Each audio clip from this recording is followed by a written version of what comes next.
question coming from Captain Zed, a longtime viewer. He says he has a Reverso 976. So this is a relatively recent modern caliber architecture. It's a manual version of the 975. When he says, and he's saying, when I wind the watch, I have to gently bump or shake the watch to get the second hand running. Keeps excellent time once it runs, but is this a potential problem?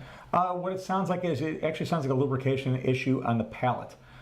It's not something that I would probably tear down to do a full service on because it is a newer watch, but that's an indication where the watch, one of the things they used to do when I was first starting out in watchmaking is when we set the balance, we want to set it so it goes the exact same degrees, both directions.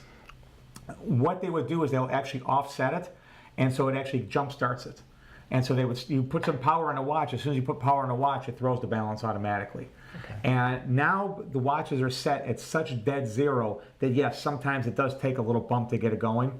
But on the other side of that, it's usually a lubrication problem, and it's usually the pallet stones.